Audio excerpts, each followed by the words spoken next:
Hi there.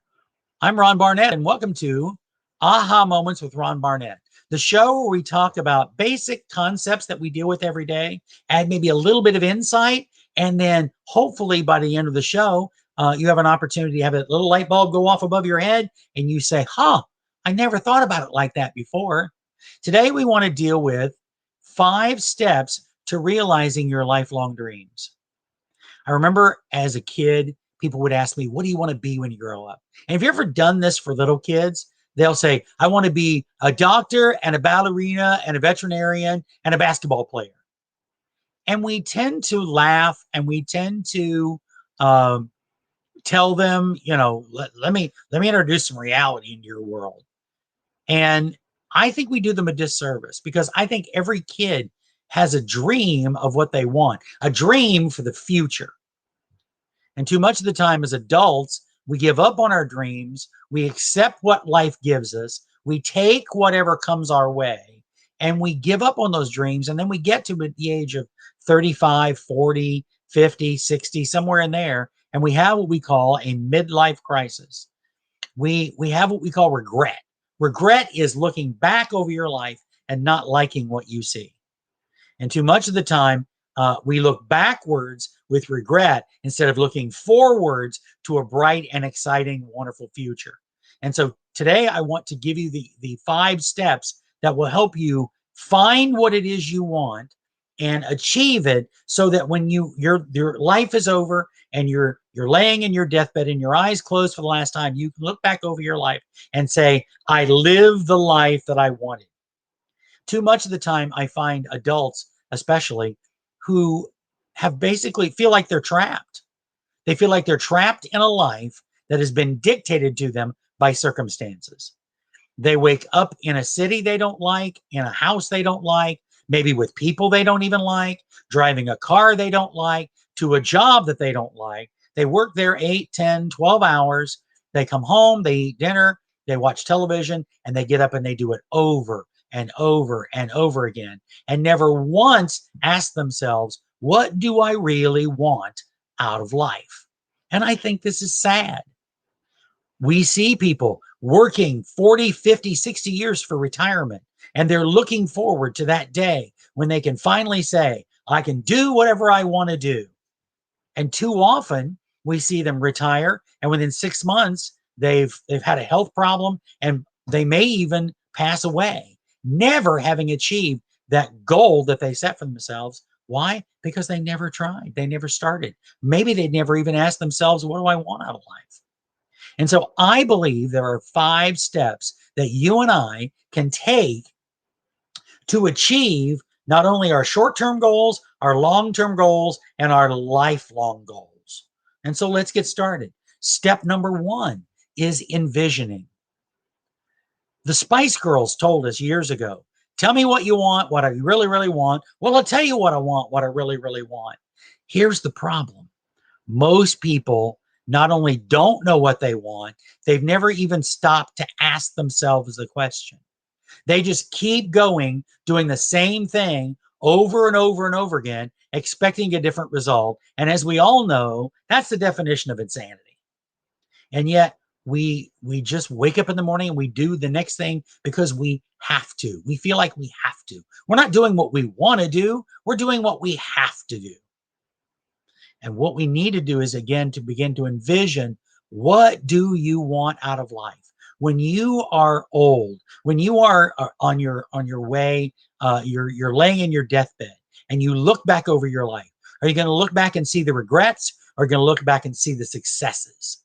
I want you to begin to not look back, but look forward to how wonderful your life will be when you start to envision what you want.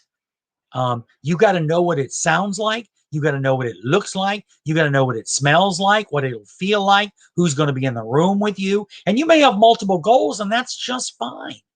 Now, a lot of people call this a bucket list, and that's not a bad idea. But I think it's more than a list of accomplishments. I think it's more than a list of places to go and people to see.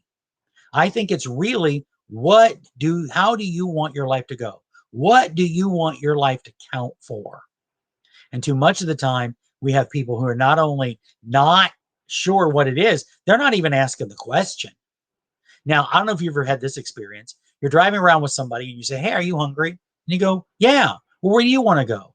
"Well, I don't care, wherever you want to go." "Well, I don't care, wherever you want to go." And you do that for about 45 minutes. And then all of a sudden, you just make a decision and you don't get what you want. You just get what's available. Guys, you can do that with a dinner, but you can't do that with your life. You only get one shot at this life. So you need to do everything you can. The beer commercial from the 70s was, "You only go around once a life. You got to grab all the gusto you can." Guys, let me tell you something. You got to grab this life because it's only the only life you have. And the only person who can change it is you. Nobody else is going to do it for you.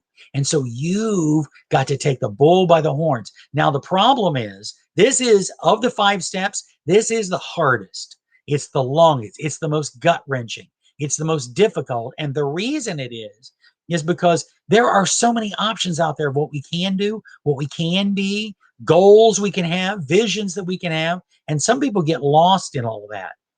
But I want you to stop and ask yourself this question: what do I want out of life? What do I want to experience?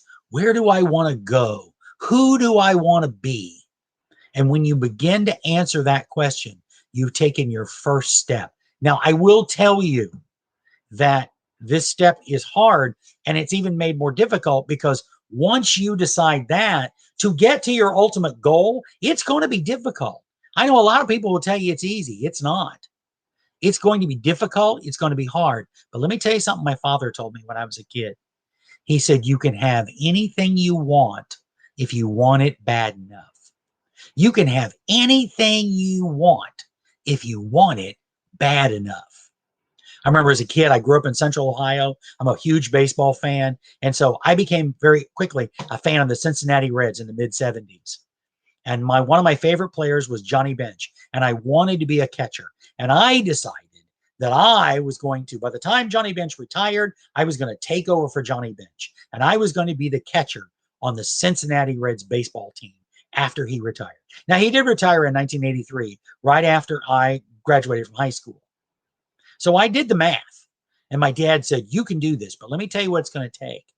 You're going to have to wake up every morning thinking, eating, sleeping baseball. You're going to run. You're going to throw. You're going to hit. You're going to run even in the snow. You're going to work on fielding. You're going to be the best baseball player on your little league team, on your pony league team, on your high school team. You got to be the best baseball player when you get drafted to a college. You got to be the best baseball player there. You got to get drafted and be the best AA player, the best AAA player, and finally make it to the show. And if you do all that, you will be successful." And I figured out one thing very quickly. I didn't want it bad enough. I wanted it, but I didn't want it bad enough. And so that dream became basically set aside for other things. Guys, let me tell you something. You're going to have to want it so bad that it becomes a priority in your life. You have to want it so bad that you're willing to do whatever it takes to make it happen.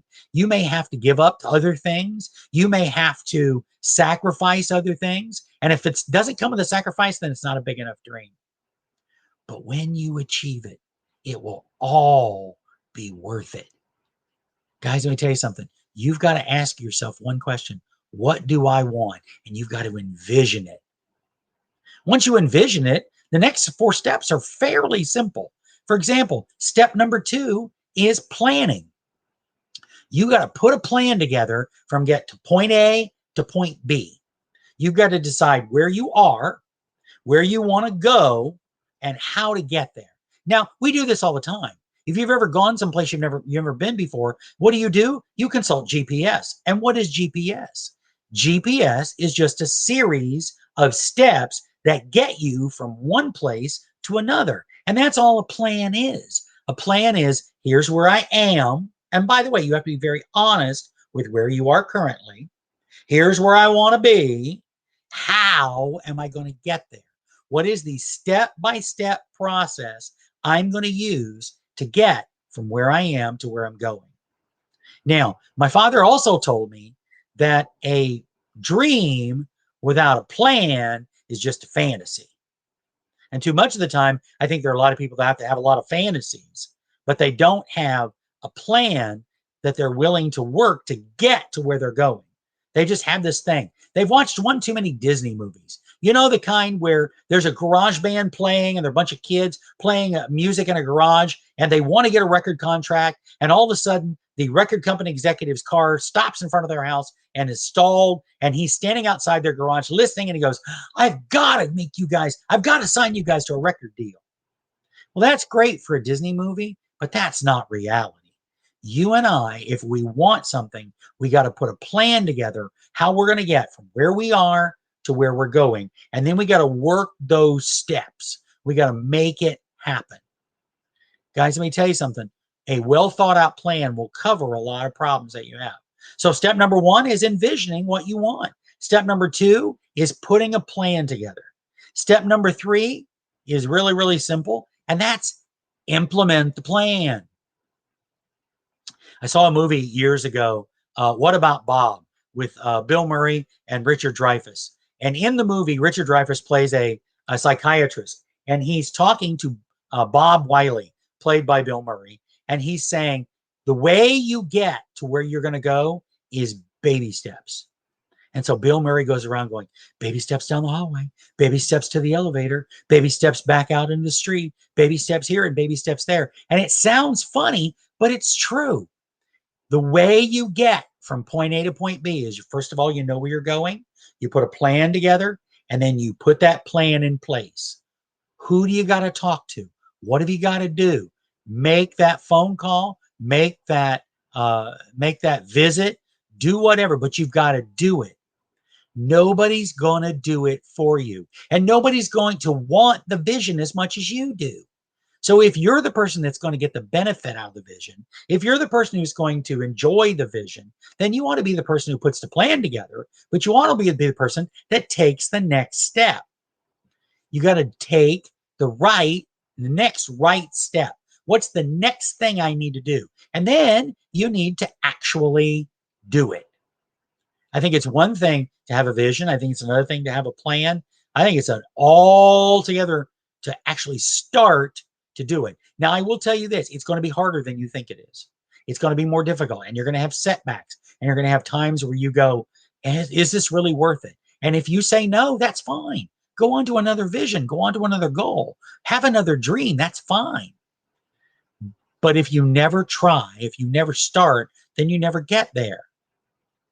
It's kind of like sitting in your house saying, I'm going to go on vacation, but I'm not going to get in the car.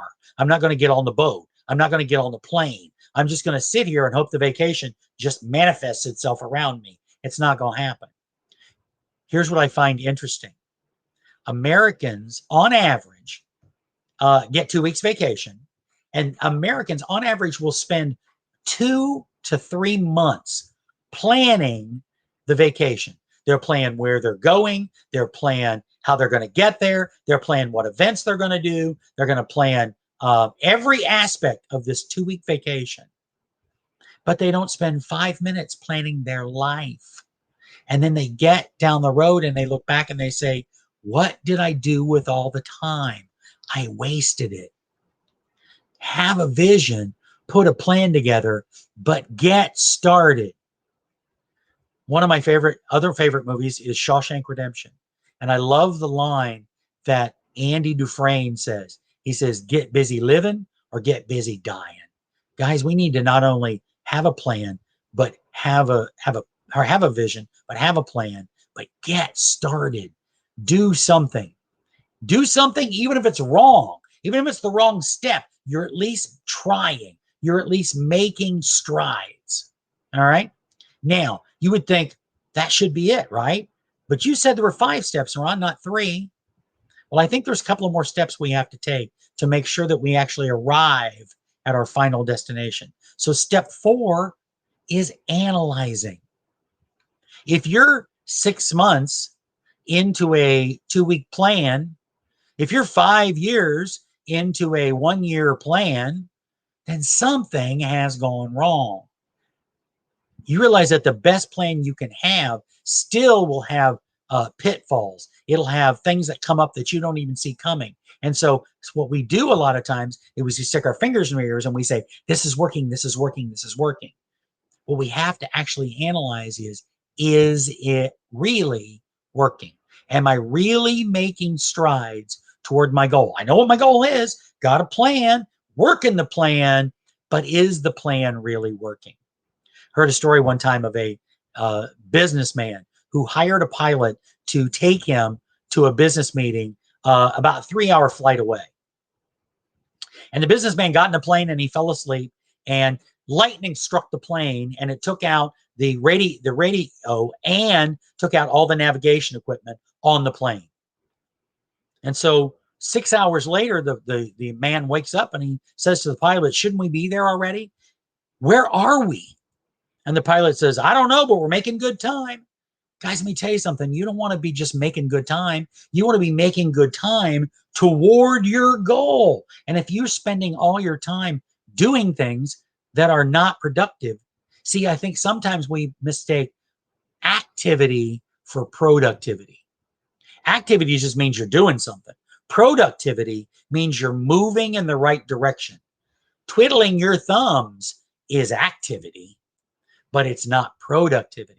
And so let's not mistake just doing things for things that get the job done.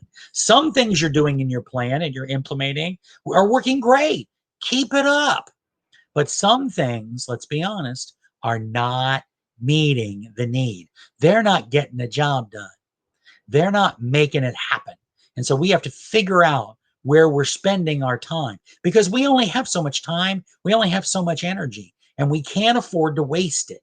So if we're not seeing results, then we have to say, here's where the problem is. And then that leads us to step 5, which is adjusting.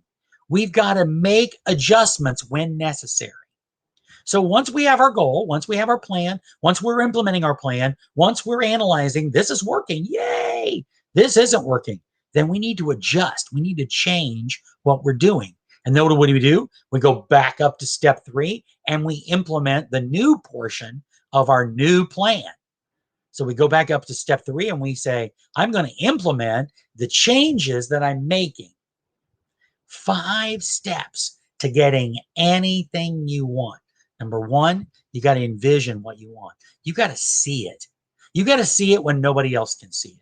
You got to know it when nobody else knows about it. Number 2, you got to put a plan together. You got to work that plan, step 3, and then you got to make adjustments along the way because you've analyzed what's working. So step 4 is analyzing. Step 5 is adjusting. Well, I hope this has been helpful. I hope that you've had an aha moment and you say, you know what, Ron, I'm going to go after my dreams. I'm going to go after my goals. I'm going to stop looking back at regret. I'm going to start looking forward to envisioning my life as what I want it to be. I'm not going to be stuck, but I'm going to take the bull by the horns. I'm going to really live my life. And if that's you, I hope that's true.